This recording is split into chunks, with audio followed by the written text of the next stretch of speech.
bedanya jauh Jauh ya. sekali ya. Kita bisa lihat nih di sini ada Mbak Putri, ada Mbak juga di sini kan. Ini perempuan-perempuan masa now, dan juga saya lihat di sini juga banyak banget yang muda-muda banget yang nggak mau tahu angkanya berapa, yang penting jiwanya muda. Inilah perempuan Indonesia zaman now. Oke, tepuk tangan dong perempuan zaman now, nggak peduli angka ya Bu Airin ya. Nggak peduli angka dan nggak peduli backgroundnya seperti apa. Kalau nyampe di Indonesia kayaknya kreativitasan baik dari wanita maupun laki-laki ini sumber healing, sumber inspirasi di Indonesia. Tadi Mbak sempet ngeliat gak pas kita duduk di sini ya, itu kan agak diem semuanya kan. Tapi ada satu Mbak yang di sana itu bisa goyang-goyang, itu kan sumber kreatif juga tuh ya Mbak kan. Saya hai Mbak. Yang Aku mana nih yang tadi nggak pakai goyang-goyang? kacamata.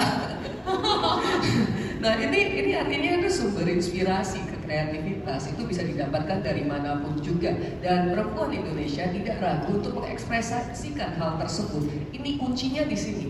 Apakah kita malu untuk mengekspresikan kata stigma-stigma sosial atau enggak? Buat saya Indonesia ini bukan potensi lagi kalau kita mengatakan ekonomi kreatif, terutama untuk para perempuan. Ini sudah di depan dan hanya perlu dikumpulkan saja semuanya supaya kelihatan lebih besar sekali. Kalau enggak kan jadinya percikan kembang api di mana-mana. Itu sih Mbak.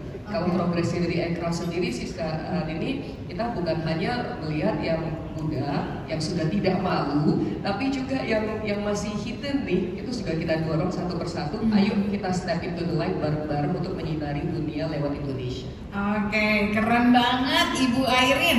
Bu Airin, tadi kan kalau Indonesia ini erat sekali dengan filosofi Kire dari Jepang. Kalau tadi menurut Hasebe-san, Kire ini artinya gaya hidup yang indah, bersih, dan harmonis dengan harapan bisa hidup makmur dan bahagia. Bagaimana peran Kementerian Ekonomi Kreatif untuk bisa meningkatkan kualitas hidup dan memberdayakan perempuan Indonesia? Mungkin saya kasih satu contoh konkret aja, salah satu program yang ada di kementerian kita, dan yang pertama kita luncurkan adalah program Emak-Emak Metik. Emak-Emak Metik ini adalah emak-emak melek teknologi. Namanya saja sudah emak-emak ya, ini udah pasti langsung ke kaum perempuan. Dan meskipun kita kompet ya kita jalan terus gitu loh. Dan di event tersebut tetap ada bapak-bapak yang ikutan, ada yang masih muda juga ikutan. Nah itu kenapa kita mulai dengan emak-emak metik, karena teknologi itu bukan hanya untuk orang-orang tertentu. Dengan penetrasi internet yang ada di mana-mana, akses terhadap teknologi adalah untuk semua orang.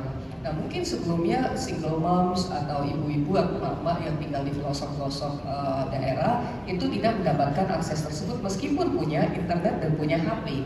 Namun belum ada nih menggunakan HP untuk mendapatkan pendapatan. Nah lewat emak-emak metik kita mengequip para wanita, para perempuan ini supaya para emak-emak ini supaya bisa lewat HP menjadi sebagai salah satu sumber untuk mendapatkan income bagi keluarga.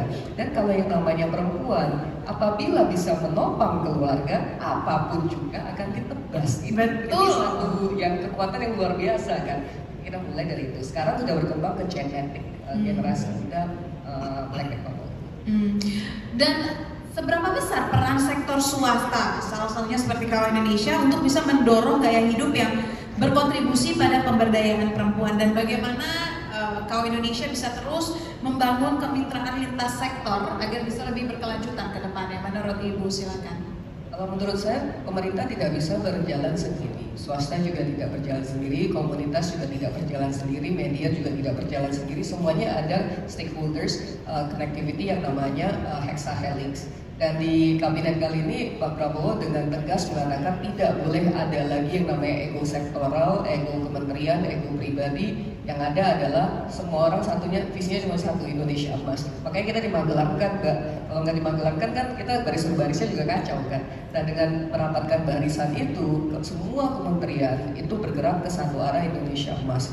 Dan menurut saya dengan swasta kita juga merapatkan diri. Sebagai contoh, setiap program yang kita ada pasti ada beberapa partner kita yang dari pihak swasta. Karena pihak swasta menyiapkan entrepreneurship-nya atau economic goals-nya yang ada, sedangkan government menyiapkan policies-nya, media menyiapkan corongnya dan kawan-kawan.